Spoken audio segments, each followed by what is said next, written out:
Last class में आपको क्या बता रहे थे? NLMS बताया था ना, क्वांटम नंबर सिखाई थी लास्ट क्लास में। आप थे लास्ट क्लास में? मैग्नेटिक क्वांटम नंबर क्या बताता था अपने आप को? क्या बताएगा मैग्नेटिक क्वांटम नंबर? वैष्णवी सीधे बैठिए और बताइए, मैग्नेटिक क्वांटम नंबर से क्या पता चला था अपने को? मैग्नेटिक क्वांटम नंबर से क्या पता लगा था? ऑर्बिट का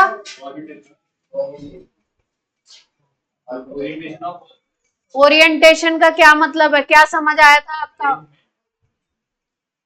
कैसा अरेंजमेंट? किस एक्सिस पे ऑर्बिटल के लोब हैं, किस एक्सिस पे इलेक्ट्रॉन की प्रोबेबिलिटी ज्यादा है ना, कहाँ पे इलेक्ट्रॉन प्रेजेंट है, उसकी प्रोबेबिलिटी जो हम लोग देख रहे हैं, उसके लिए उससे क्या पता लगता है? उसका पता किससे लगता है? उस सबशेल के, उस ऑर्बिटल के ओरिएंटेशन से, है ना। जैसे हमने बोला था कि डी में अगर हम लोग बात करें dx² - y² के, तो वहां पे जो लोब थे ऑर्बिटल के लोब थे, वहां वो कहाँ पे थे? एक्स एक्सिस और वाई एक्सिस पे थे, यानी कि उनका ओरिएंटेशन कहाँ पे होगा? केवल एक्स और वाई पे ही होगा। जैसे हमने बोला dxy, तो dxy का मतलब है कि एक्स और वाई एक्सिस के बीच में, है ना, 45 डिग्री एंगल पे होगा उसका लोब। तो इसका मतलब उसका ओरिएंटेशन कहाँ पे है? एक्स और वाई एक्सिस के बीच में 45 डिग्री पे हो गया, है ना। तो ओरिएंटेशन के बारे में एम से पता लगता है, और एम होता है आपका मैग्नेटिक क्वांटम नंबर। एस को बोलते हैं स्पिन क्वांटम नंबर, जिसकी वैल्यू 2 ही होती है, +½ and -½ clockwise and anti clockwise. Electron कैसे घूम रहा है उसकी बेसिस पे क्लॉकवाइज और एंटी क्लॉकवाइज की बात करते हैं हम लोग। तो हम लोगों ने एन निकालना सीख लिया था, एल निकालना सीखा था, एम निकालना सीखा था, एस निकालना सीखा था, है ना। तो किसी भी क्वेश्चन में एन, एल, एम, एस निकाल लेते थे हम लोग, ठीक। अब आज हम लोग कुछ पाउली एक्सक्लूसिव प्रिंसिपल पढ़ा दिया था आपको। पाउली एक्सक्लूसिव प्रिंसिपल हो गया। क्या था पाउली एक्सक्लूसिव प्रिंसिपल? लक्ष्य बताएंगे, लक्ष्य। हाँ, है ना, कोई भी 2 इलेक्ट्रॉन किसी भी एटम में ऐसे नहीं होंगे जिनके 4 के 4 क्वांटम नंबर सेम हो, है ना। इसी को बोलते हैं पाउली एक्सक्लूजन प्रिंसिपल, मतलब जो आपका ईच इलेक्ट्रॉन इज एक्सक्लूसिव, ठीक। अब हम लोग अगला प्रिंसिपल यहाँ पे करने वाले हैं, जिसको हम लोग क्या बोलते हैं? 3 रूल बताए थे ना, हंट्स रूल की बात करेंगे।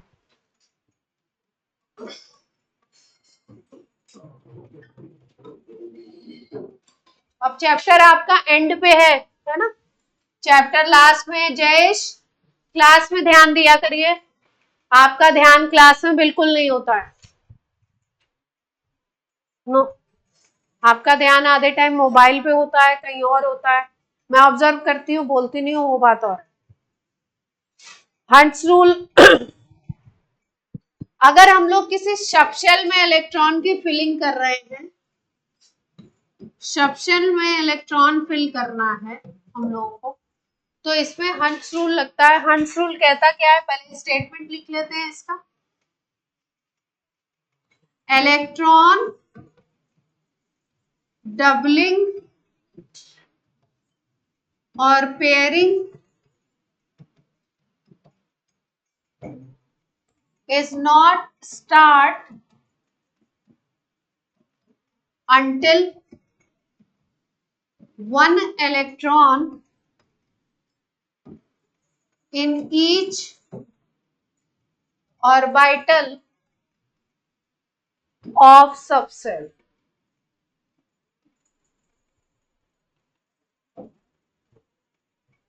इसको लिख लीजिए, फिर एग्जांपल से इसका मीनिंग बता। इलेक्ट्रॉन डबलिंग और pairing is not start until 1 electron in each orbital subshell. जैसे मान लो हमको फिल करना है, सपोज हमें p में 4 इलेक्ट्रॉन फिल करना है। p ऑर्बिटल में कितने इलेक्ट्रॉन फिल करने हैं हमको? 4 फिल। तो अगर 4 इलेक्ट्रॉन फिल करने हैं तो आपको पता है p सबशेल कैसा होता है। p सबशेल में p ऑर्बिटल कितने तरीके के हो सकते हैं? px, py और pz। ठीक, तो अगर आपको 4 इलेक्ट्रॉन फिल करने हैं तो 4 ये भर दिए हमने 4। और एक तरीका ये भी हो सकता है कि पहले 1 2 3 4, मतलब पहले सब में सिंगल सिंगल फिल करिए, फिर उसके बाद जब सब में तीनों में सिंगल हो गए फिर उसके बाद 4th इलेक्ट्रॉन फिल करिए आप। ठीक है, तो हंट्स रूल के अकॉर्डिंग टू हंट्स रूल ये वाला रॉन्ग है और ये वाला राइट है। हंट्स रूल क्या कहता है? इलेक्ट्रॉन की पेयरिंग तब तक स्टार्ट नहीं होगी जब तक ईच ऑर्बिटल है 1 इलेक्ट्रॉन। सबके सब ऑर्बिटल में पहले एक एक इलेक्ट्रॉन फिल करोगे, उसके बाद डबलिंग स्टार्ट करोगे। p4 इलेक्ट्रॉन फिल करने थे तो आप ऐसा नहीं करोगे कि फर्स्ट में आपने 2 रख दिए और सेकंड में 2 फिल कर दिए, नहीं, ये रॉन्ग वे है। राइट वे क्या होगा? एक एक करके फिल करेंगे, 1 2 3 फिर देन 4। ठीक है, जैसे मान लो आपको p3 फिल करना होता तो क्या होता? 1 2 3।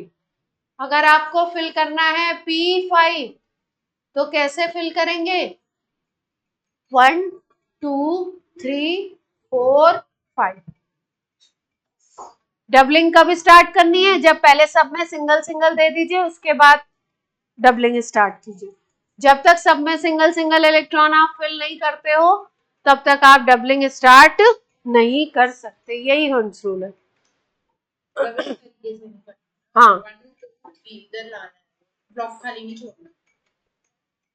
पहले सब में सिंगल सिंगल फिल करिए, फिर उसके बाद आप डबलिंग करना स्टार्ट कीजिए। जैसे मान लो D7 फिल करना है तो कैसे फिल करेंगे? D में 5 होते हैं। ये नोट हो गया सबका? अगर मान लो कहीं पे हमको फिल करना है D7 तो D में कितने तरीके के ऑर्बिटल? 5 थे ना। कौन कौन से थे? DXY, DYZ, DZX, DX² minus Y² और DZ²। 5 तरीके के थे, 5 ऑर्बिटल हो गए D सबशेल में। D सबशेल है 5 ऑर्बिटल्स और पांचों में क्या करेंगे? 7 फिल करना है। तो कैसे फिल करना है? 1 2 3 4 5, सब में सिंगल सिंगल पहले भर दिए, उसके बाद अब 7 तक जाना है तो अपने को तब डबलिंग करनी।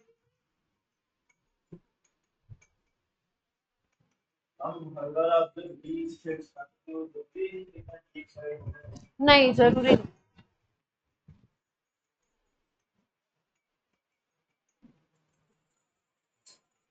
इसका मतलब अगर कहीं पे मान लो S फिल करना है तो S में केवल एक ही ऑर्बिटल होता है। S सबशेल अगर है तो उसमें एक ही ऑर्बिटल होता है, तो उसमें मैक्सिमम कितने फिल कर सकते हो आप? मैक्सिमम इलेक्ट्रॉन S में कितने आ सकते हैं? 2। P की अगर बात करो तो P में 3 होते हैं क्योंकि Px Py Pz, तो मैक्सिमम कितने आ सकते हैं इसमें? 6 आ गए। और D की बात करो तो D में कितने हैं? 5 है, तो कितने हो जाएंगे आपके? मैक्सिमम इलेक्ट्रॉन हो गए आपके यहाँ पे 2, यहाँ पे कितने हो गए? 6, यहाँ पे कितने हो गए? 10। और अगर F में फिल करते हो तो क्या आ जाएगा आपका?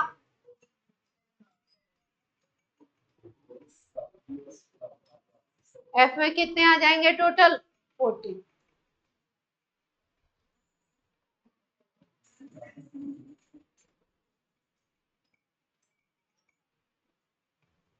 क्लियर है बात? हाँ लिखना है। मैक्सिमम इलेक्ट्रॉन एफ में कितने भर सकते हो आप? 14।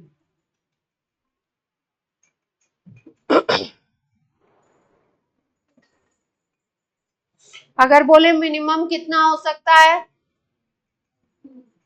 मिनिमम अगर इलेक्ट्रॉन बोले तो 1 भर सकते हो, मिनिमम 1 से काम तो चल ही सकता है ना, 1 इलेक्ट्रॉन। अगर ऑप्शन में 1 ना हो तो पूछा गया हो मिनिमम इलेक्ट्रॉन और 1 नहीं हो तो क्या लिख देंगे? 0 लिख दो, या फिर जो भी ऑप्शन। हाँ वो तो है ही, मिनिमम तो 1 फिल कर सकते हो।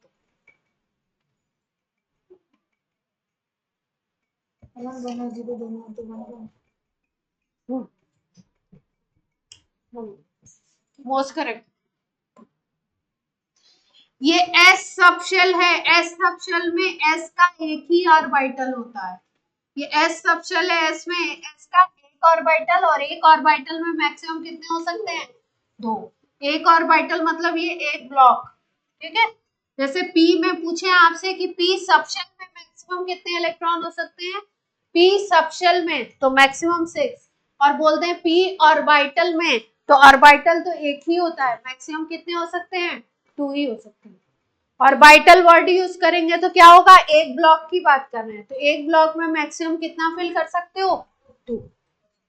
सबशेल का मतलब है ये पूरे को बोल रहे हैं।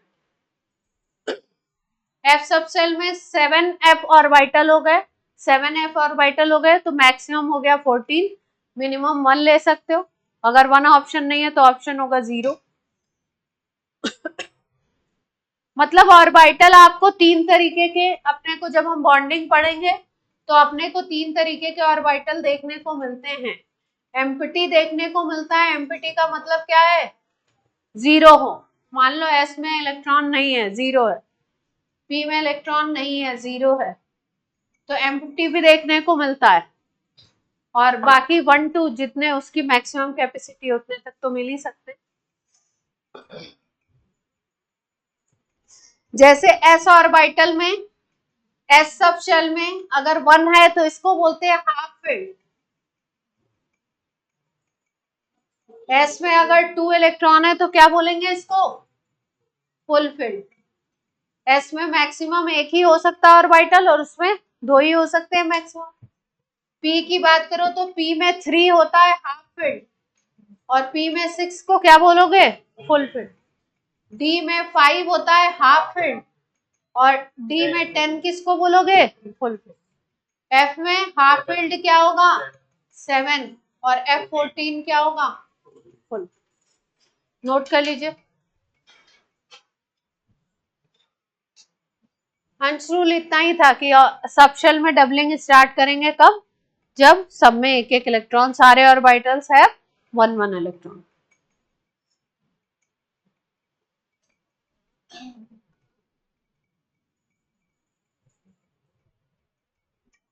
अब थर्ड रूल करने जा रहे हैं हम लोग।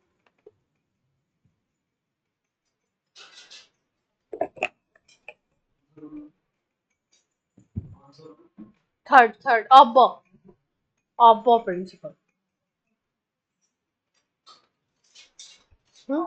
ऑब्बो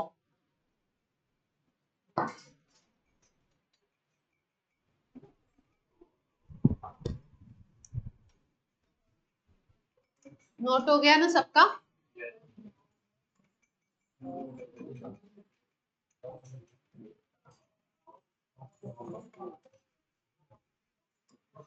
एनसीईआरटी लाया है कोई? एनसीईआरटी किसी के पास है? कोई नहीं लाया? जयश्री एनसीईआरटी लाई हो?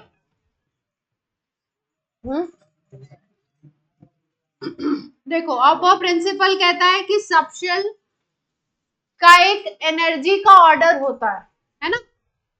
सबशेल की एनर्जी का एक ऑर्डर होता है, तो इलेक्ट्रॉन इंक्रीजिंग ऑर्डर में भरे जाएंगे। जैसे मान लो हम बोलते हैं कि 1s की एनर्जी सबसे कम होती है, फिर 2s की उससे ज्यादा होती है, तो इलेक्ट्रॉन जब फिल करने चलोगे तो सबसे पहले 1s में भरोगे, फिर उससे ज्यादा एनर्जी वाले में, फिर उससे ज्यादा एनर्जी वाले में, फिर उससे ज्यादा एनर्जी वाले में। तो ऑप्पा प्रिंसिपल में बताया गया था कि किस सबशेल की एनर्जी का क्या ऑर्डर है, किस में फिल करोगे तो इलेक्ट्रॉन की एनर्जी ज्यादा है, किस में फिल करोगे तो कम है। केवल यही बताया था इन्होंने, सीक्वेंस बताया था कि कैसे आप फिलिंग करेंगे।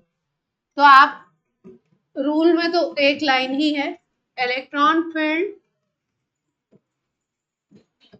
In increasing order of energy.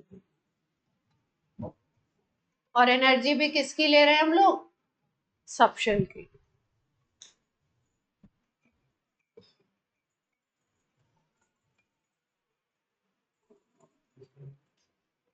Note कर लिया।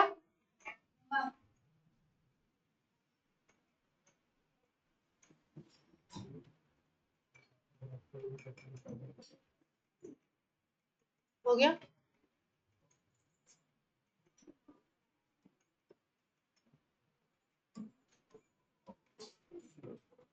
ऐसे बनाइए एक पेज पे।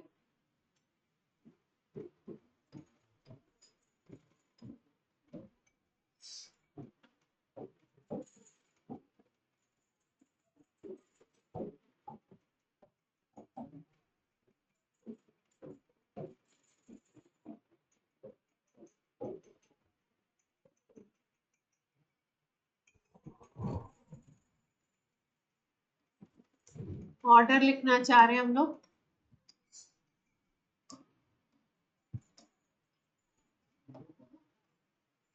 ऐसे बना के इस तरीके से लाइन खींचिए।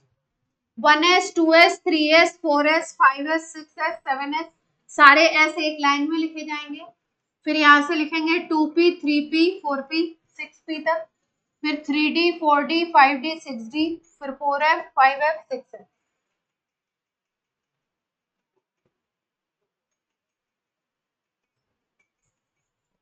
ये 1s जो है ये फर्स्ट शेल में है, जहां पे ये सामने 2 लिखा हुआ है ये सेकेंड शेल के हैं, ये थर्ड शेल के हैं, ये फोर्थ शेल के हैं, ये फिफ्थ शेल के हैं। सब शेल सारे लिखे हुए हैं ना। इनका एनर्जी का ऑर्डर क्या है, देखो कैसे कैसे एनर्जी इससे फिल होगी। सबसे पहले इलेक्ट्रॉन 1s में जाता है, फिर उसके बाद इलेक्ट्रॉन 2s में जाता है, फिर इलेक्ट्रॉन 2p में जाएगा, फिर 3s में जाएगा। इस तरीके से जोड़ना है इनको। फिर 3s से जाता है इलेक्ट्रॉन 3p में, फिर 3p से आता है 4s में, फिर 4s से जाता है 3d में, 3d से 4p में, 4p से 5s में। आप बोलोगे ये तो आपने सांप जैसा बना दिया है ना, इसको क्या करना है अपने को, इसको याद करना है अपने।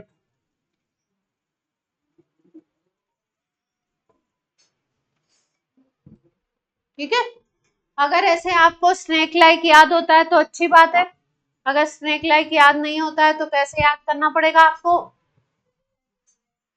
पूरा लीनियर वे में याद करना पड़ेगा, क्योंकि अगर आपको इलेक्ट्रॉन फिल करने हैं तो इसी के अकॉर्डिंग फिल करने हैं। अब मैं लिखती हूँ सीधे ऑर्डर।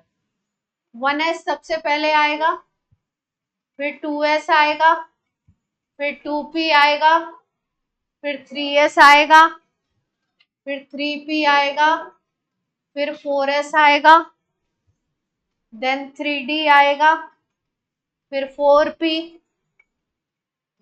फिर 5s,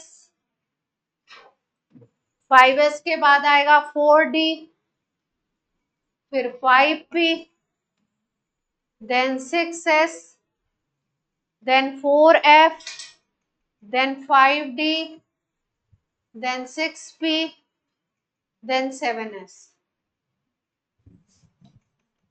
ये आपको याद करना पड़ेगा, याद करेंगे तभी आपको क्या होगा, याद होगा। हाँ, मतलब क्वेश्चन कर पाएंगे, कॉन्फ़िगरेशन कर पाएंगे। नहीं तो फिर हर बार ऐसे क्या करना पड़ेगा आपको, हर बार ये जब कॉन्फ़िगरेशन करना हो तो इतना लंबा सा चार्ट बनाओ, फिर उसको कनेक्ट करो। मेरा तो घुमाना तभी तो पता चलेगा किसके साथ किसके बाद कौन आ रहा है।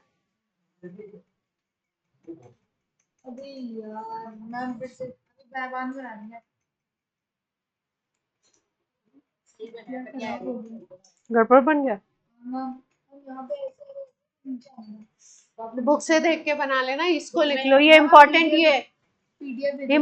ये राइट हैंड साइड वाला है। 1s के बाद 2s 2p 3s 3p 4s 3d 4p 5s 4d, ऐसे करके लाइन से याद होना चाहिए, तब इलेक्ट्रॉन आप फिल कर पाओगे। ये एनर्जी का इंक्रीजिंग ऑर्डर है, इलेक्ट्रॉन इस तरीके से फिल किए जाएंगे। S में मैक्सिमम 2 भरेंगे, P में मैक्सिमम 6 भरेंगे, D में मैक्सिमम 10 भरेंगे, F में मैक्सिमम 14 भरेंगे।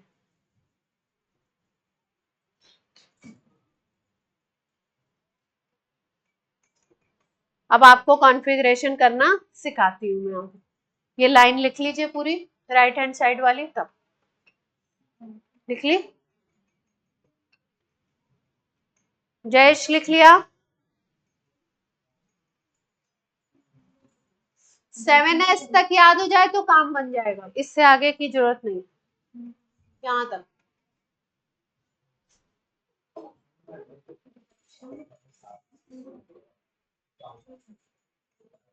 लक्ष्य क्या हो गया, क्या नोट कर लिया?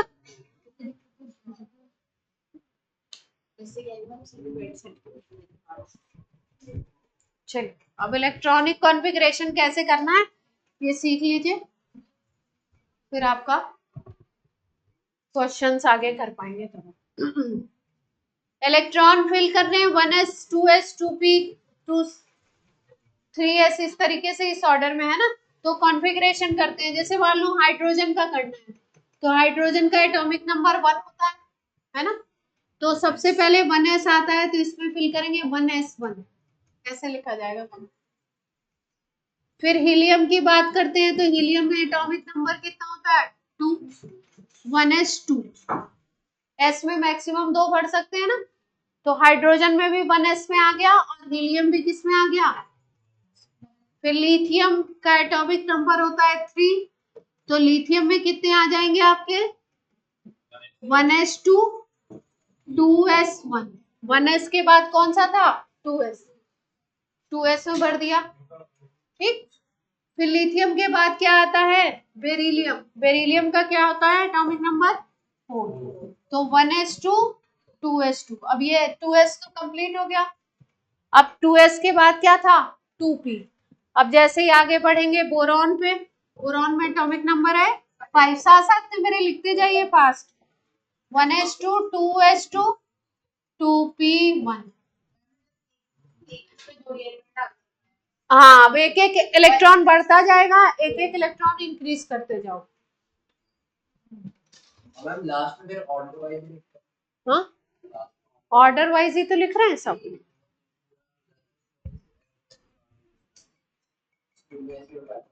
अरे वो तो अलग से, वो अलग से, वो लिखे ना लिखे चलेगा, कोई गलत नहीं कर सकता। कार्बन आ गया atomic number 6, 1s2 2s2 2p2। P में कहां तक फिल कर सकते हो 6 तक फिल कर सकते हो, तो चले जाओ पी में। Nitrogen 7, oxygen 8, fluorine 9, neon 10। क्या क्या हो जाएगा देखिए 1s2 2s2 2p3। कोई ऐसा तो नहीं है जिसको समझ नहीं आ रहा है, हाँ? 20 तक थोड़ी याद करने हैं 11th, अप टू 50 अबव जाएगा। Oxygen 1s2 2s2 2p3 2p4। Fluorine का क्या हो गया 1s2 2s2 2p5। कोई ऐसा तो नहीं जिसे समझ नहीं आ रहा है। कई बच्चों ने तो 10th में कर लिया होगा, 10th में भी करवाया जाता है, ऑनलाइन में कर लिया है बच्चों ने, ऑनलाइन कई बच्चों को 10th में करा दिया जाता है। 2p5 नियॉन पे आ गए 10 इलेक्ट्रॉन है 2s2 2p 6। अब P का कोटा खत्म, 2P का कोटा खत्म हो गया। अब 2P के बाद कौन सा ऑर्बिटल है? 2P के बाद देखो कौन सा है, 3s है ना। तो अब 3s में बढ़ेगा। सोडियम आ गया 11, 1s2, 2s2, 2p6, 3s1।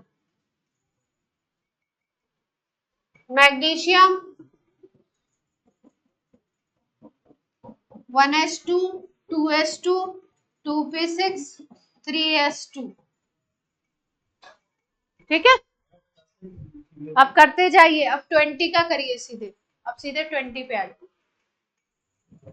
Atomic number 20। Order आपके पास लिखा हुआ है, इस ऑर्डर में चलना है। फिल करते जाइए, 20 इलेक्ट्रॉन फिल करिए। कैल्शियम पे जाना है आपको। कैल्शियम का लिखिए कॉन्फ़िगरेशन, कोशिश कीजिए। कैल्शियम 20। हाँ,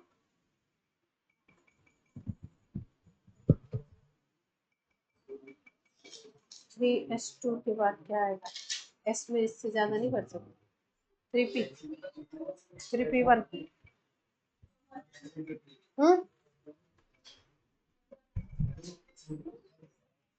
कैल्शियम का फिल करो, कैल्शियम 20।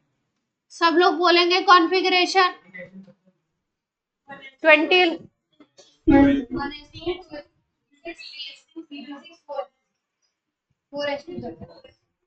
गुड, जय करो वो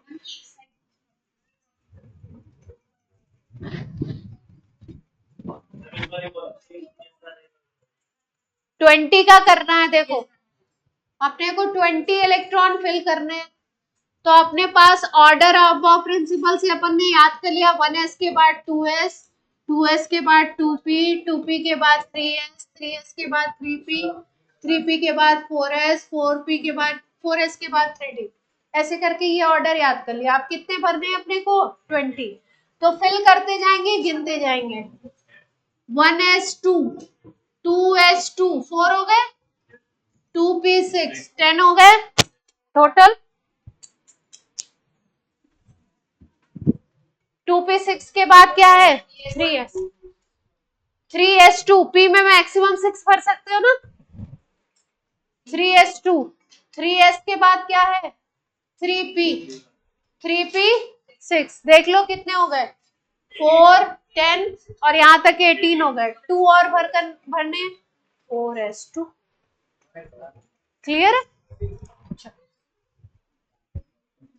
स्कैंडियम 21, टाइटेनियम 22, वेनेडियम 23, क्रोमियम 24 बढ़ना है। पढ़िए, अब तो सीख लिया सबने।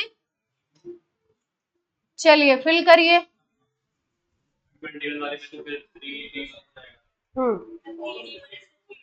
हाँ तो भरते जाओ, कॉपी में लिखते जाओ। ऑनलाइन बच्चे भी साथ साथ में लिखेंगे।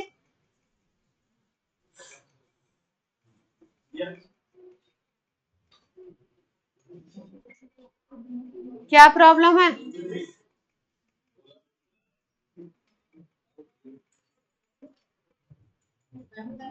जयश्री बोलो, 22 का बोलो।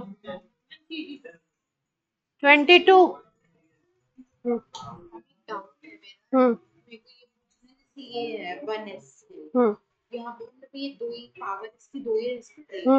एस में मैक्सिमम 2 ही भर सकते हैं। सब में एस में 2 ही मैक्सिमम। उस हिसाब उसी हिसाब से चलेगा। स्कैंडियम, जयेश बोलेंगे स्कैंडियम का।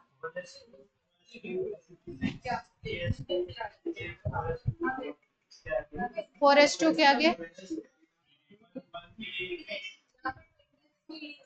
कॉपी में लिखा नहीं,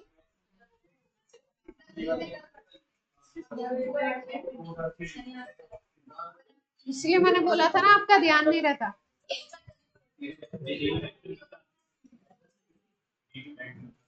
आप फिल कर लेंगे।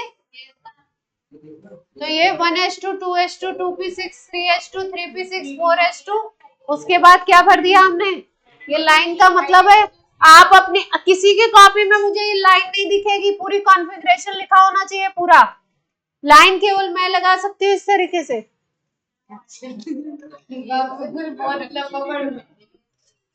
3d2, इसके आगे क्या आ जाएगा 3d2, इसमें क्या आ जाएगा 3d3। ये क्रोमियम होता है एक्सेप्शन, आवाज नहीं, बहुत आवाज आ रही है, क्रोमियम होता है एक्सेप्शन। 20 की 24 से पहला इसमें एक्सेप्शन याद करने होते हैं, ज्यादातर एक्सेप्शन से क्वेश्चन आते हैं आपके। तो क्रोमियम है आपका एक्सेप्शन, क्रोमियम 20 की लाइन में क्रोमियम और कॉपर एक्सेप्शन है, बाकी सब बाई रूल चलेंगे, ठीक है। क्रोमियम 24 एक्सेप्शन है, तो क्या होता है इसका देखिए 1s2 2s2 2p6 3s2 3p6 4s2 की जगह यहाँ पे होता है 4s1 3d5 3d4 होना चाहिए था ना, वैसे 4s2 3d4 होना चाहिए था, लेकिन ये एक्सेप्शन है, यहाँ पे क्या होता है 4s1 3d5। नोट कर लीजिए, भी बताते हैं इसका रीजन क्या। 4s1 3d5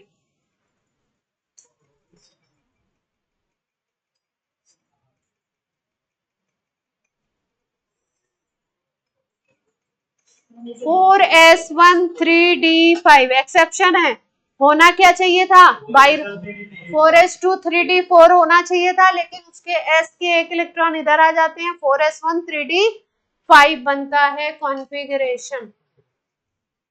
क्लियर है बात इतनी क्रोमियम तक?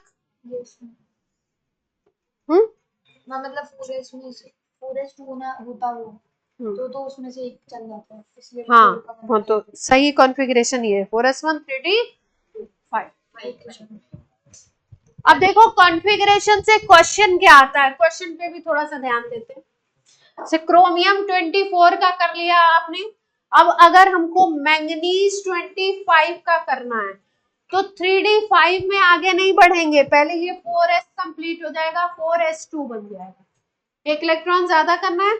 तो क्रोमियम के बाद अगर आप मैंगनीज का करते हो दैट इज 25, तो इसका आता है 1s2 2s2 2p6 3s2 3p6 4s2 4s2 याद कर लो 4s2 3d5, यानी कि 3d5 का कॉन्फ़िगरेशन 3d5 का कॉन्फ़िगरेशन किसमें आया, दो बार आया, एक बार क्रोमियम में आया और एक बार किसमें आया मैंगनीज में आया। 3d4 नहीं आ रहा है इसमें 20 की लाइन।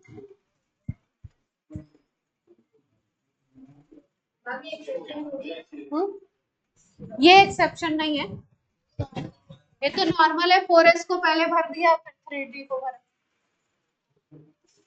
मैंगनीज के बाद आते हैं आयरन 26 पे, आयरन में ये सारा सब कुछ ऐसे ही चलेगा, यहाँ पे क्या आ जाएगा 3d6। फिर आयरन के बाद आता है कोबाल्ट 27, कोबाल्ट 27 में सब कुछ यहाँ तक वैसे ही है, यहाँ पे क्या हो गया 3d7। फिर उसके बाद आएगा निकल 28, निकल 28 में सब कुछ ऐसा ही, यहाँ पे 3d8। ऑनलाइन बच्चों समझ आ रही है बात? यस निकल के बाद यहाँ पे फिर से दूसरा एक्सेप्शन है, निकल के बाद है कॉपर, कॉपर 29, कॉपर 29 में होना क्या चाहिए था 3d9 4s2 होना चाहिए था, लेकिन फिर से यहाँ पे क्या हो जाएगा 4s1, यहाँ पे फिर से हो जाएगा 4s1 3d10, ये एक्सेप्शन है। 4s2 की जगह क्या हो गया यहाँ पे 4s1 3d10, 4s1 3d10, zinc 30 में फिर से हो जाएगा आपका लास्ट में जाके 4s2 3d10, तो 3d10 का कॉन्फ़िगरेशन भी 2 बार आ गया, जैसे 5 का 2 बार आया था, 3d5 क्रोमियम में भी था, 3d5 मैंगनीज में भी था, और 3d10 कॉपर में भी है, और 3d10 आपका जिंक में भी है। अब डी में इससे ज्यादा तो फिल नहीं कर सकते, मैक्सिमम फिल कर दिया हम। अब क्वेश्चंस पे आ जाते हैं, इस पे क्वेश्चन कैसे आते हैं।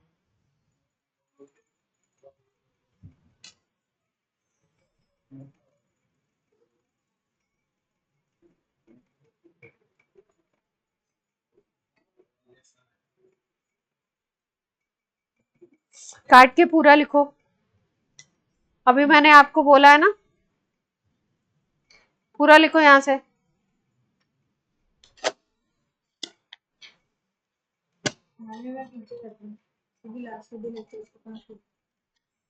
आपने बोला था मुझे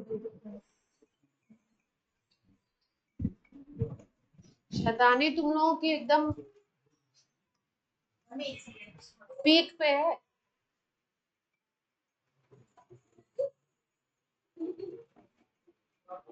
मैंने अक्सर करके देखा है, जो बैच शैतान होता है वो अच्छा रिजल्ट देता है, तो एक्सपेक्ट करती हूँ कि अब आप लोग धीरे धीरे धीरे धीरे शैतानी से मेहनत के ट्रैक पे आएंगे।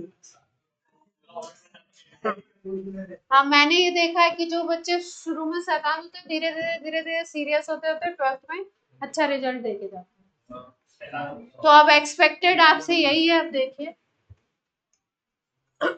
चलिए अब इस पे क्वेश्चंस करते हैं, कैसे क्वेश्चन। वैष्णवी, ये वाली क्लास में छोड़ दो, ये क्लास ठीक नहीं चलता। यू कहाँ लिखा मैंने, कब लिखा यू, यू कब बोला?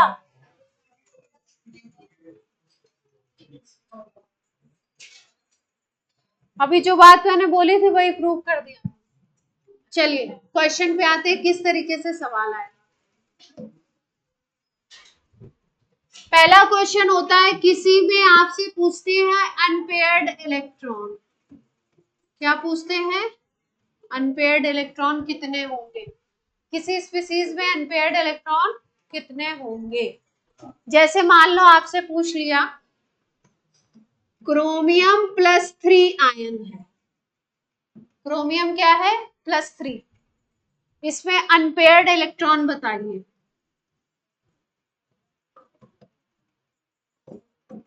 ठीक, तो क्या करें, सबसे पहले क्रोमियम का कॉन्फ़िगरेशन लिख लो, 1s2 2s2 2p6 3s2 3p6 4s1 3d5, यही था ना, एक्सेप्शन था क्रोमियम का।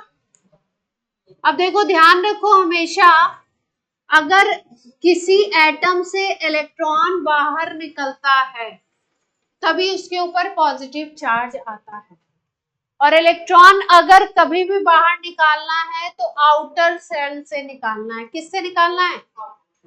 इलेक्ट्रॉन फिल करने का रूल अलग है एनर्जी के टर्म्स में, लेकिन अगर इलेक्ट्रॉन बाहर निकालना है तो किससे निकालना होता है? सबसे जो बाहर वाली शेल होती है सबसे पहले उससे निकालना है। तो जैसे मान लो किसी में फर्स्ट शेल है, सेकंड है, थर्ड है, फोर्थ है ना, फिफ्थ है, सिक्स्थ है, तो अगर इलेक्ट्रॉन निकालना है तो सबसे पहले मान लो सिक्स्थ शेल है, उससे निकालेंगे, बाहर वाले से। यहाँ पे अगर देखो तो पहली शेल ये है फर्स्ट, सेकंड वाली में 2s और 2p है, ये सेकंड शेल है, थर्ड वाली में 3s 3p और ये 3d है, ये थर्ड शेल है, और फोर्थ वाली में क्या है आपका? 4s। यानी कि सबसे पहले क्रोमियम से इलेक्ट्रॉन किससे निकालेंगे? क्रोमियम +3 का देखना अपने को, तो कितने इलेक्ट्रॉन निकालने हैं इसमें से? 3 इलेक्ट्रॉन निकालने हैं, तो सबसे पहले बाहर वाले से निकाल दो, तो यानी 1 इलेक्ट्रॉन तो इसका चला जाएगा और 2 3d के चले जाएंगे, यानी अपना कॉन्फ़िगरेशन क्या बन जाएगा? फाइनल कॉन्फ़िगरेशन +3 का क्या बनेगा, लिख देते हैं 1s2 2s2 2p6 3s2 3p6, ये सब तो ऐसा ही है।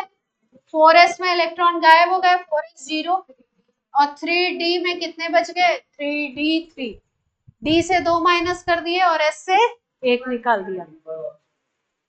ये जैसे तो क्रोमियम है, हमें कुछ और होगा तो भी हम लास्ट की 2 में से लेंगे, मतलब आप हाँ वो कितना होगा उसके अकॉर्डिंग, पहले लास्ट की हाँ शेल में से ही है, पहले पहला क्वेश्चन समझो, मतलब मैम लास्ट की शेल में से ही लेंगे ना। वापिस क्या बताना,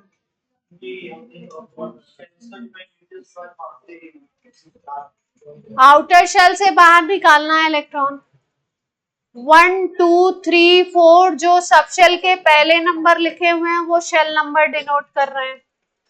पहली शेल है, दूसरी शेल है, तीसरी है, चौथी है, 4 ही शेल दिखाई दे रही है इसमें।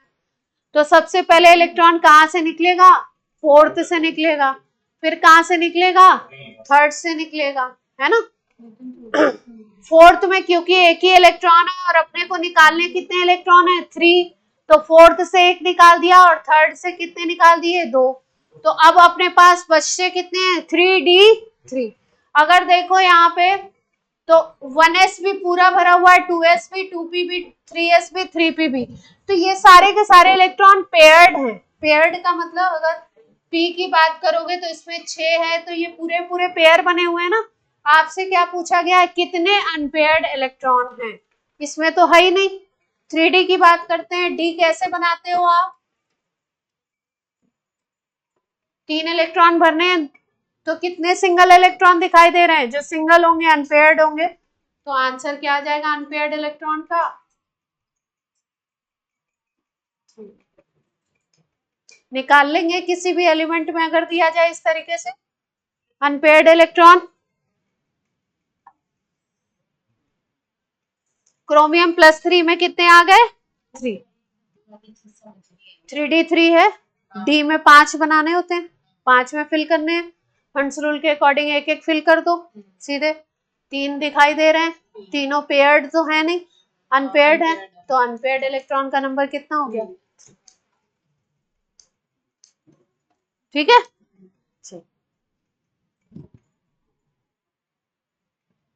Mn+2 में करके दिखाइए। अब Mn का कॉन्फ़िगरेशन लिखा है आपने मैंगनीज का, ऑनलाइन से भी आंसर आना चाहिए। मैंगनीज का कॉन्फ़िगरेशन लिखिए Mn+2, सबसे पहले आंसर देंगी जयश्री, Mn+2।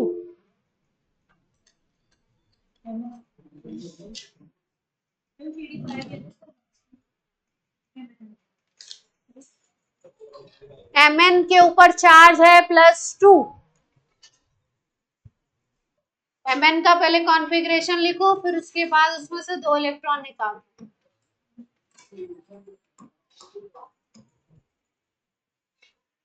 केशव बोल रहे हैं, बोलना चाहते हैं, बोलिए कितना आएगा आंसर।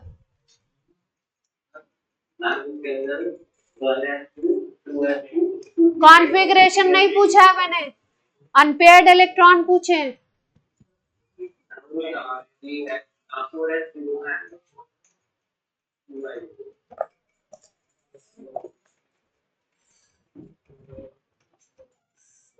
मैम 5 है, 5 है, 4s 0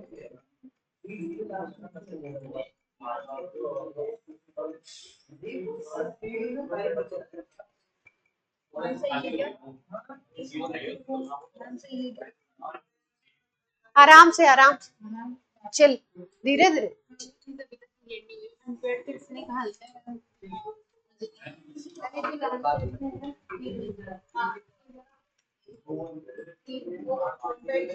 अब जिसको नहीं आ रहा है वो बोर्ड पे देख लो, जिसको नहीं आ रहा है वो बोर्ड पे देख लो। Mn का होता है 1s2 2s2 2p6 3s2 3p6 4s2 3d5, ये कॉन्फ़िगरेशन है। और +2 कर रहा है आपको, +2 का मतलब कितने इलेक्ट्रॉन निकालने हैं 2, तो आउटर से निकालोगे, आउटर कौन सा है इसमें, फोर्थ शेल सबसे बाहर वाली दिख रही है, तो इससे 2 इलेक्ट्रॉन ये वाले खत्म कर दीजिए, बाकी कॉन्फ़िगरेशन Mn+2 का यही बन जाएगा आपका 1s2 2s2 2p6 3s2, सब लोग कर पा रहे हैं, 3p6 3d5, लिखो तो भी ठीक है, नहीं लिखो तो भी ठीक है, चलेगा, नहीं लिख रहे हो मतलब नहीं है इलेक्ट्रॉन, 0, 5 इलेक्ट्रॉन भर दिया आपने, पांचों क्या है, अनपेयर्ड है, तो नंबर ऑफ अनपेयर्ड इलेक्ट्रॉन अगर बोले, अनपेयर्ड इलेक्ट्रॉन का नंबर कितना आ जाएगा, 5। और जैसे कि पावर नेगेटिव क्या, पावर, हाँ तो उसमें भी, उसमें जोड़ देंगे,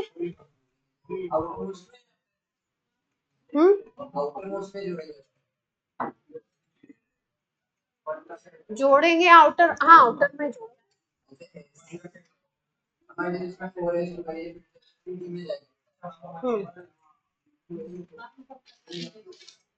फैन बंद कर दूं, फैन थोड़ा कम कर दो, ठंड लग रही है।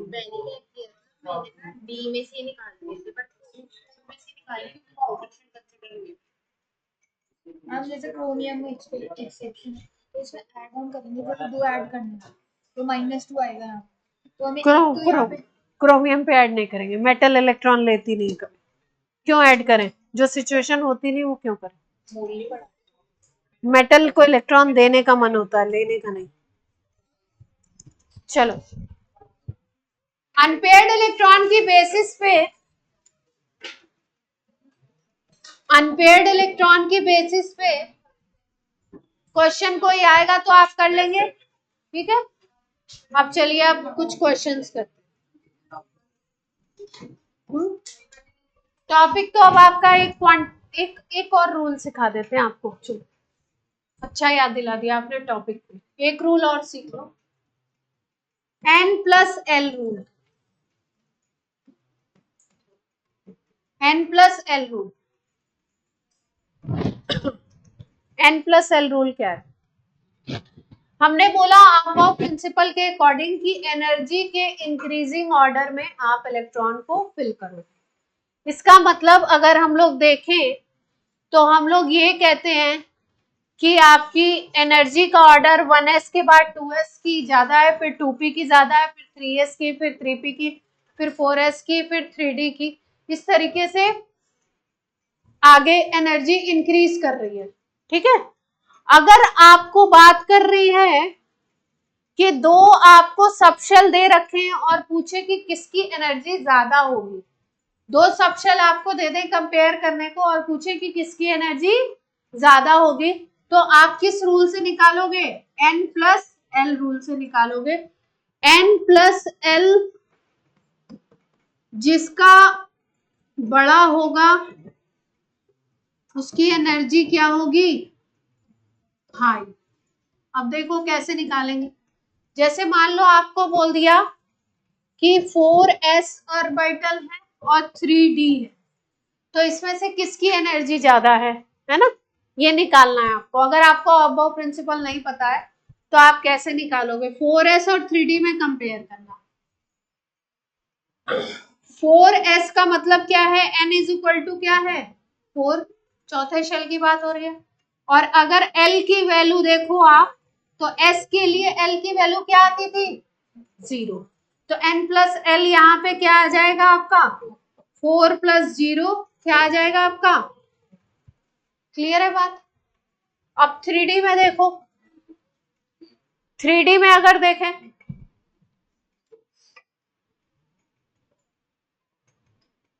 ले ही लेते, चलो 3D में n = क्या आ गया 3 और L = क्या आ जाएगा, S के लिए 0 होता है, P के लिए 1 होता है, D के लिए 2, तो N+L क्या आ जाएगा 3 + 2 5। तो किसके लिए मैंने क्या सिखाया N+L रूल में, जिसकी N+L की वैल्यू ज्यादा होगी उसकी एनर्जी ज्यादा होगी, यानी कि उसमें इलेक्ट्रॉन बाद में भरा जाएगा, जिसकी एनर्जी कम होगी उसमें इलेक्ट्रॉन कैसे भरा जाएगा, पहले। इसीलिए 4s में इलेक्ट्रॉन पहले भरते हैं अबॉव प्रिंसिपल में, और 3d में बाद में भरते हैं। रूल में देखिए 3s के बाद 3p, 3p के बाद 3d नहीं आता है, 4s आता है। 4s क्यों आता है, क्योंकि 4s की एनर्जी n+l रूल से निकालोगे तो n+l जो है वो इसका कम है, 4 है, और इसका क्या आ रहा है, 5 आ रहा है।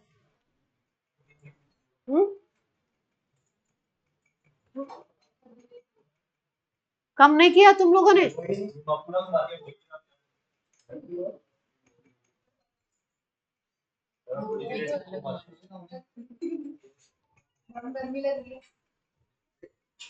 तो n+l रूल क्या बताता है आपको, n+l बताता है आपको एनर्जी का ऑर्डर, कि एनर्जी किस ऑर्डर में होगी, है ना।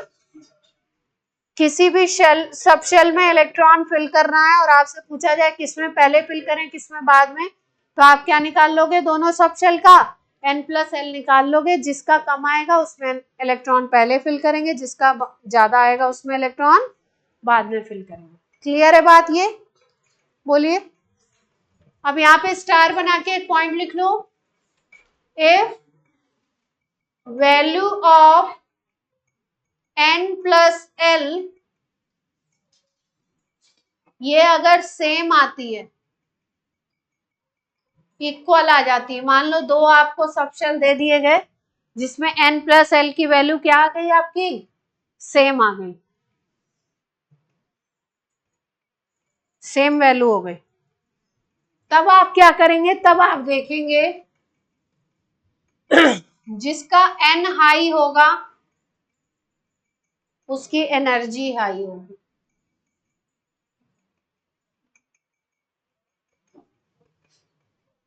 जब n+l सेम आ जाए किसी केस में, यहाँ पे तो हमने डिसाइड कर लिया n+l 4 आया था, यहाँ पे 5 आ गया था, तो जिसका कम था उसमें इलेक्ट्रॉन पहले फिल किया, जिसका ज्यादा था उसमें इलेक्ट्रॉन बाद में फिल कर दिया। लेकिन अगर मान लो कि n+l की वैल्यू एकदम सेम आ जाए, तब क्या करेंगे, तब कैसे सोचेंगे? एग्जाम्पल ले लेते हैं। तो सेम ही ऑर्बिटल आएगा, फिर तो ऑर्बिटल ही सेम आ जाए। एक एग्जाम्पल ले लो,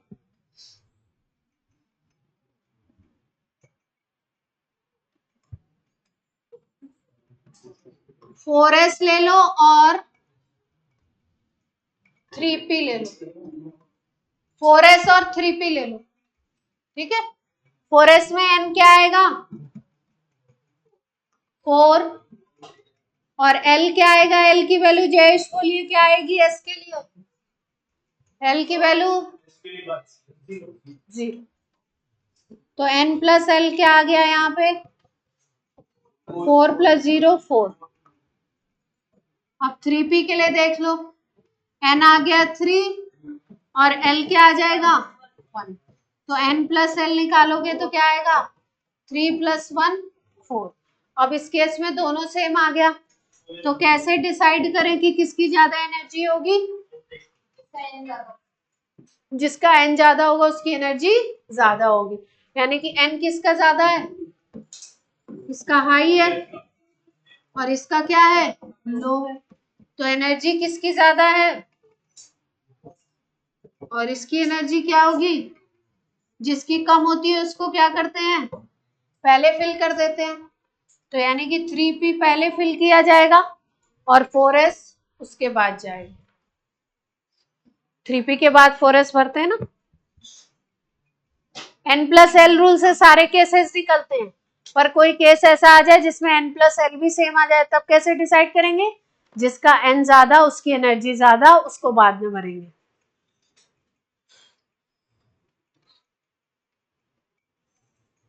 क्लियर है पॉइंट? क्वेश्चन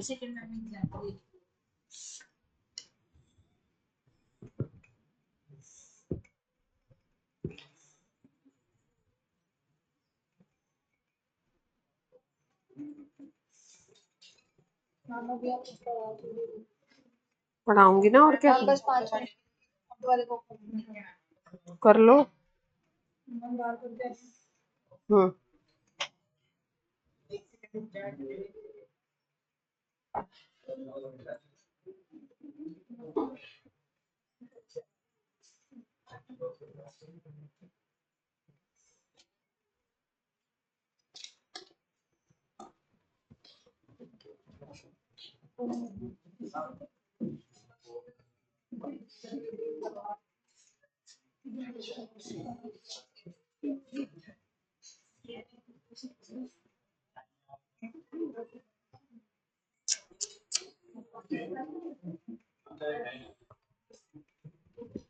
चलो क्वेश्चन करो, आपको क्वेश्चन दे दूं तब।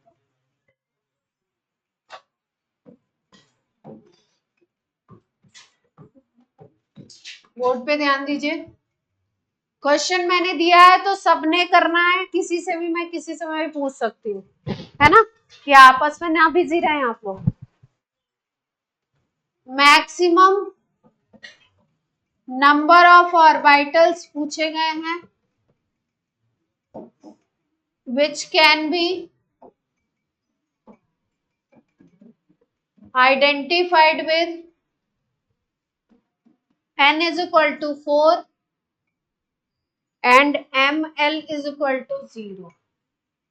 ml का मतलब मैग्नेटिक क्वांटम नंबर को m भी लिखते हैं, ml भी लिखते हैं।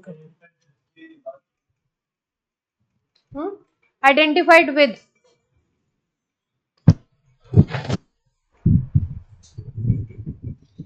शेल नंबर 4 में कितने ऐसे ऑर्बिटल्स होंगे जिनके लिए m की वैल्यू 0 होगी।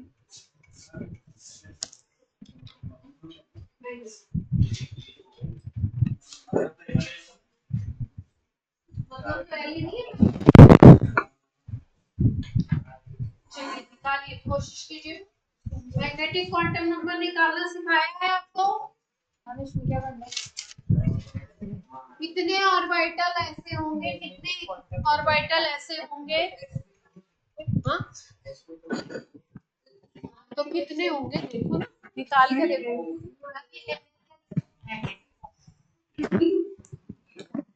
हाँ श्रीता बोलिए, कुछ कह रहे हैं? 0 आ रहा है आंसर।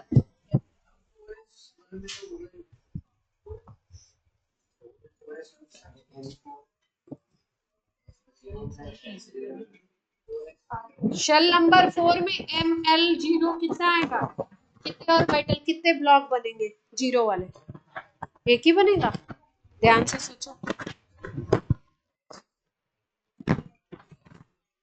वही तो पूछा, ऑर्बिटल पूछा, कितने ऑर्बिटल जिनके लिए m की वैल्यू 0। निकालना सिखाया, निकाल के देखो तब आंसर आएगा। हमें एम एल एम एल हाँ magnetic quantum number. Shell number 4 हो और मैग्नेटिक क्वांटम नंबर क्या हो, 0। ऐसे कितने ऑर्बिटल होंगे? ऑनलाइन आप भी आंसर दे सकते हैं। 4 आ रहे हैं आपका। अच्छा, सब लोग अपना अपना आंसर निकाल के रखो।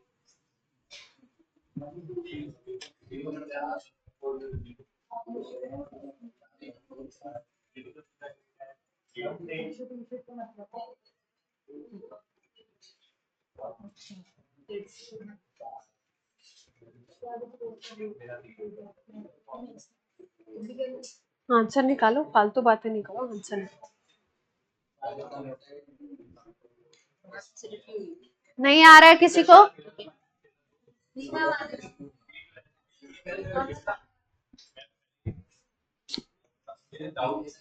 इतना शोर, चलो नहीं आ रहा तो मैं बता रहा हूं।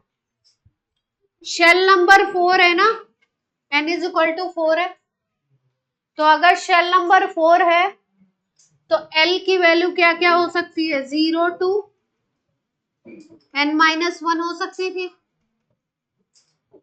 0 to 4-1 यानी कि 0 to 3 हो सकती है ना, 0, 1, 2, 3 हो सकती है l की वैल्यू। हो सकती है ना?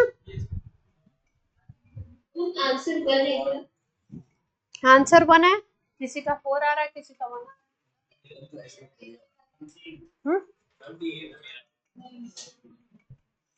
देखो शेल नंबर अगर 4 है ना, तो इसमें सब शेल कितने होंगे बताओ? सब शेल कितने होंगे? 4 ही होंगे। जितना शेल नंबर होता है उतना ही सब शेल नंबर होते हैं, उतने ही सब शेल होते हैं। यानी इसमें क्या क्या होगा देखो, ध्यान से देखो। 4s होगा इसमें, 4p होगा इसमें, 4d होगा इसमें, और 4f होगा इसमें। अगर शेल नंबर 4 है, जितना शेल नंबर होता है उतना ही उसमें सब शेल होते हैं, उतने ही सब शेल होते हैं। तो यानी कितने सब शेल होंगे? 4 ही होंगे। कौन कौन से होंगे? 4s, 4p, 4d, 4f। ठीक।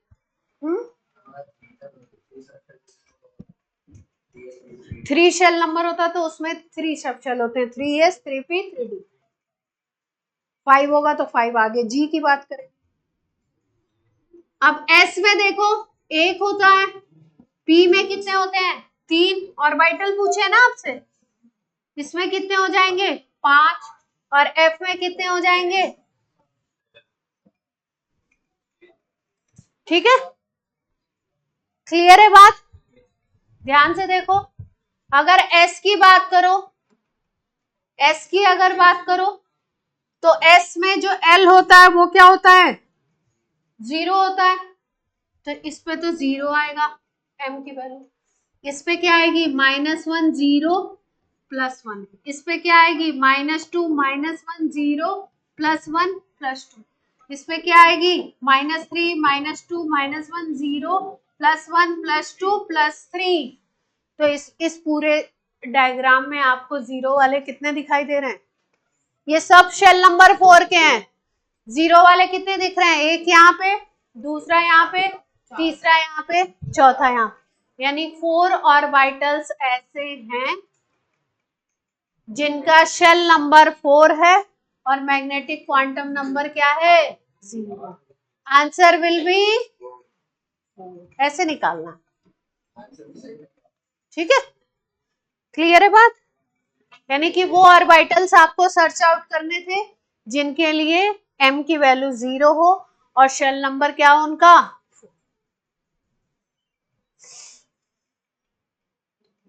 बात क्लियर हुई श्रीदा? 1 कैसे निकाल रहे थे आप लोग? एग्जाम को मैंने केवल 4s का मुझको एक फॉर्मूला से बताया था।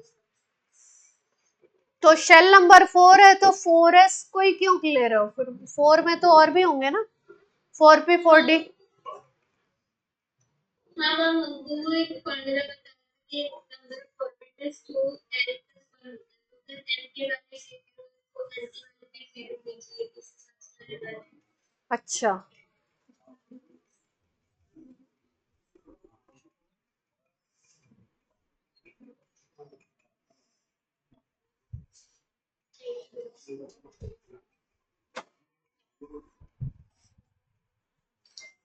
चलिए 24 का क्वेश्चन था, कर लिया ना सबने?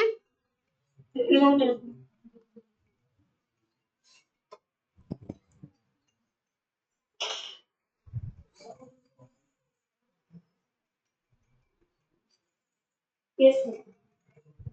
देखो तो बीच में ब्लैक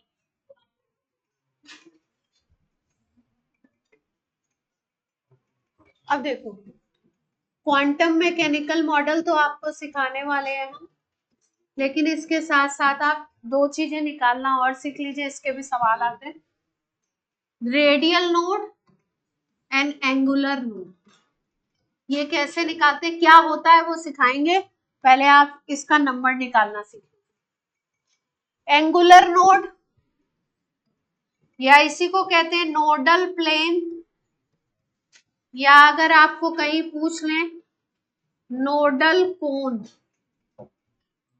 तो ये तीनों चीजें एक ही बात होती है। एंगुलर नोड, नोडल प्लेन कितने होंगे, एंगुलर नोड कितने होंगे, या नोडल कोन कितने होंगे, वो पूछे आपसे। रेडियल नोड का दूसरा नाम स्फेरिकल नोड भी होता है। नोड तो आप जानते ही हैं, ऐसा रीजन, ऐसा पॉइंट जहां पे इलेक्ट्रॉन प्रोबेबिलिटी 0 होगी। ठीक है। एंगुलर नोड कैसे निकालते हैं? एंगुलर नोड का मतलब वो होता है आपका इक्वल टू एल। एल की वैल्यू पता है तो एंगुलर नोड उतना ही होगा।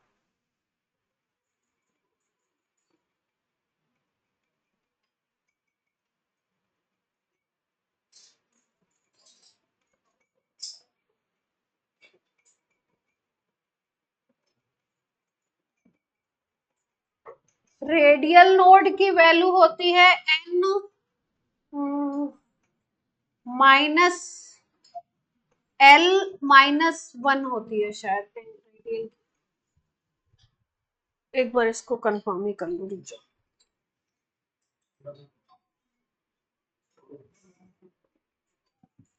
हाँ, रेडियल यही होता है, रेडियल या स्फेरिकल होता है n-l-1। अगर आपसे किसी क्वेश्चन में पूछ लें टोटल कितने हो जाएंगे, नोड अगर केवल पूछते हैं तो नोड कितना हो जाएगा, रेडियल प्लस एंगुलर करेंगे तो n-l-1 प्लस l करेंगे तो क्या आ जाएगी वैल्यू, n-1। ये 1 है।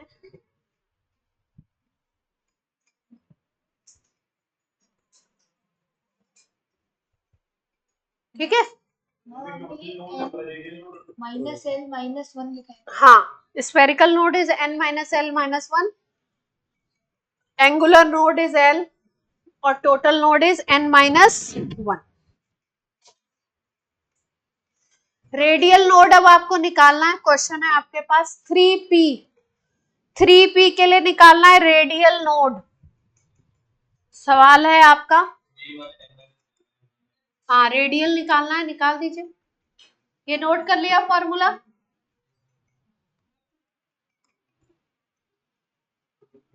कौन बोल रहा है, रुक जाओ। मानसी,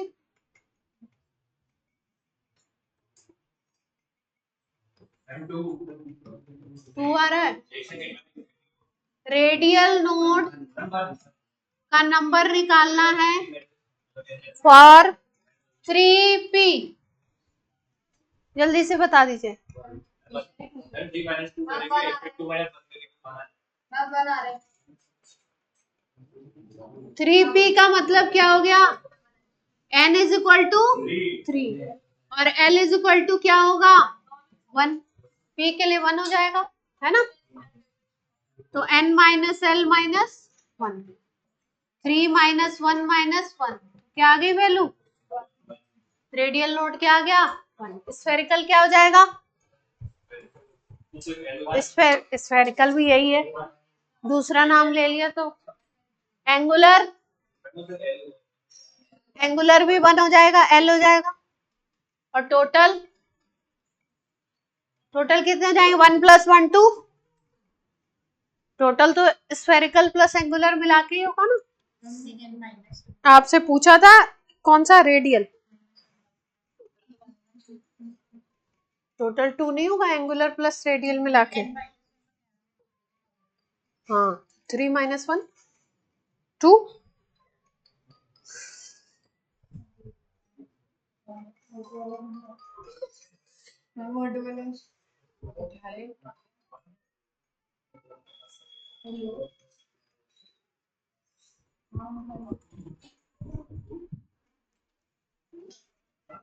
कर लिया, कोई दिक्कत तो नहीं है।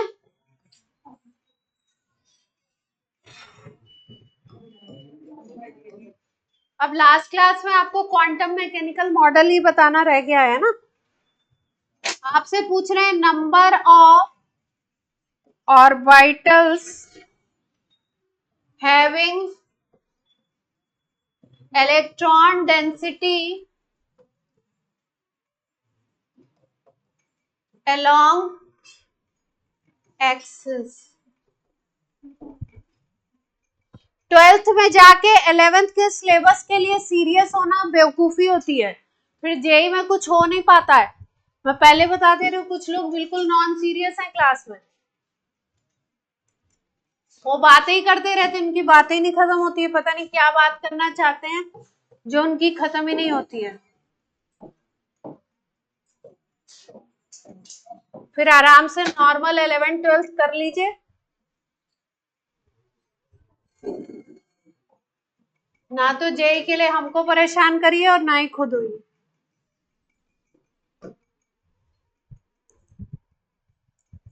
इलेवेंथ का सिलेबस आप हंसते खेलते गुजार देंगे, 12th में जाके सीरियस होंगे तो फिर 12th ही हाथ में आएगा।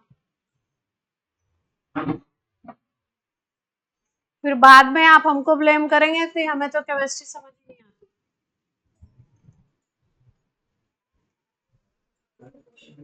हाँ,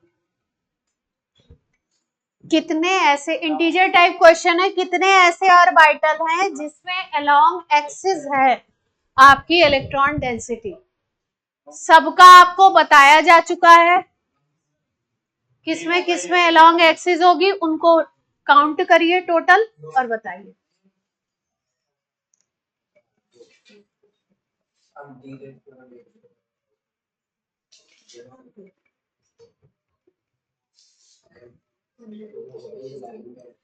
चलो,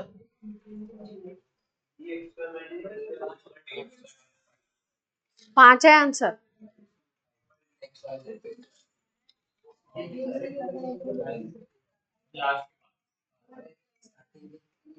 पीएक्स में किसके अकॉर्डिंग होगी, कहां पे होगी इलेक्ट्रॉन डेंसिटी पीएक्स में? एक्स एक्सिस पे, पीवाई में वाई एक्सिस पे, पीजेड में जेड पे। तो ये 3 तो हो ही गए, ठीक है। अब डी जेड स्क्वायर में अगर बात करो तो जेड एक्सिस और एक्स वाई के उसमें होती है, यानी एक्सिस पे ही होती है, और D X square minus Y square में भी होगी। ये सब एक्सिस वाले ही तो हैं। पी एक्स आपका एक्स एक्सिस के अलोंग हो गया, पी वाई आपका वाई एक्सिस के अलोंग हो गया, पी जेड आपका जेड एक्सिस के अलोंग हो गया, और ये तीनों नहीं होंगे ये, क्योंकि 45 डिग्री पे होते हैं बीच में। डी जेड स्क्वायर में क्या सीक्वेंस बनता है, ये जेड एक्सिस के अलोंग, और ये जो आपकी एक रिंग बनती है वो एक्स वाई प्लेन में बनती है, तो एक्स और वाई एक्सिस के अलोंग हो जाती है। तो ये भी हो गया। और D X square minus Y square में आपको पता ही है, अगर इसको एक्स एक्सिस मानो वाई एक्सिस तो एक्स और वाई के अकॉर्डिंग ही होता है। तो आंसर विल बी 1 2 3 4 5। 5 ऑर्बिटल ऐसे हैं जो कैसे हैं, एक्सियल, एक्सिस के अकॉर्डिंग। आप लोग तो चल जाओ। कौन से? तो 2 एक दे देना साथ में एक्स और वाई, फिर इसमें भी जेड है। हाँ तो एक्सियल तो है ना, एक्सिस के अलोंग तो है ना। हाँ। ये तो नहीं बोला एक एक्सिस के अलोंग, 1 एक्सिस के अलोंग बोलते तो वही 3 आंसर हो जाते। हाँ, टाइम क्या हो गया 45। लास्ट क्वेश्चन और करो और फिर खत्म करो, एक क्वेश्चन और करो। हाँ आप लोग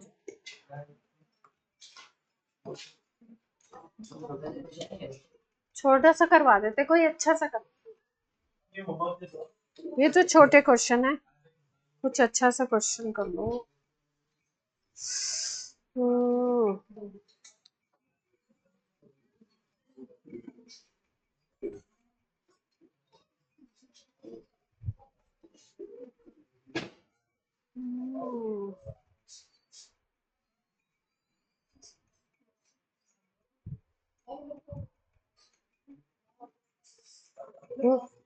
क्या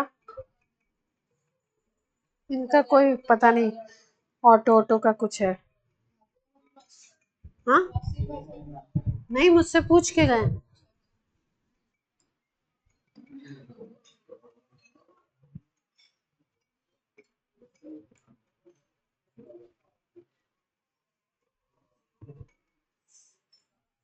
चलो, इसमें कुछ स्टेटमेंट दे रखे हैं, आपको बताने कौन कौन सा स्टेटमेंट करेक्ट है ना। तो स्टेटमेंट लिखते जा रहे हैं, आप जज करते जाइए करेक्ट है इनकरेक्ट है। Electronic configuration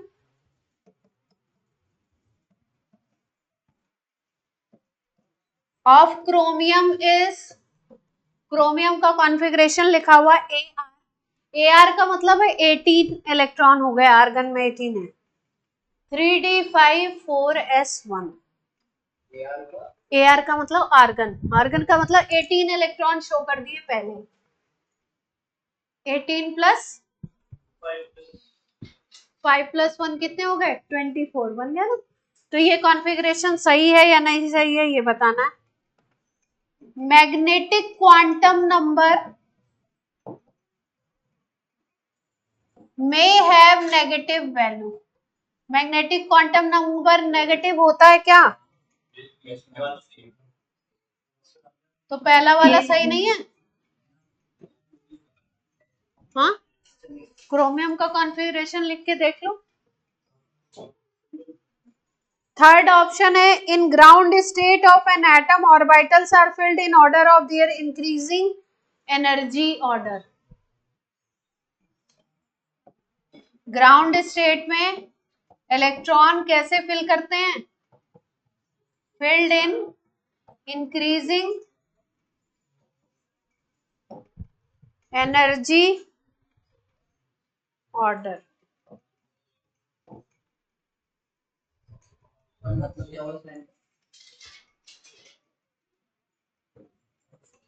electrons are filled in orbitals लिखा हुआ है, electrons are filled in orbitals लिखा हुआ है। और डी ऑप्शन है आपका, total number of nodes is equal to n-2।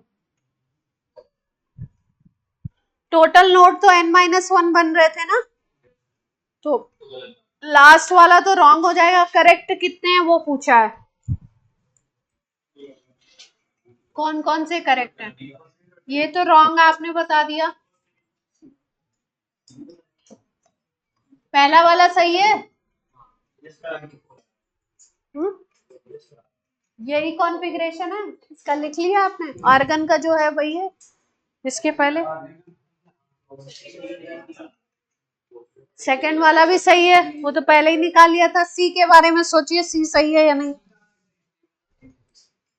बोल रहे हैं कि इलेक्ट्रॉन जब फिल करते हो आप किसी एटम में, ग्राउंड स्टेट जो अभी हमने फिलिंग करी थी वही है, तो उसमें इंक्रीजिंग ऑर्बिटल्स में इलेक्ट्रॉन आप फिल करते हो इंक्रीजिंग एनर्जी के ऑर्डर, है ना। तो आपका ए बी सी सही होना चाहिए, गलत नहीं बताना है, सही बताना है कौन कौन सा सही है। तो आंसर क्या बन जाएगा आपका?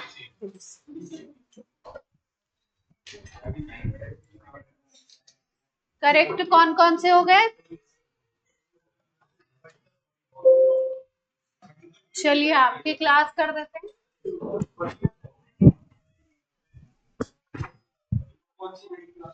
Thank you. Thank you, ma'am.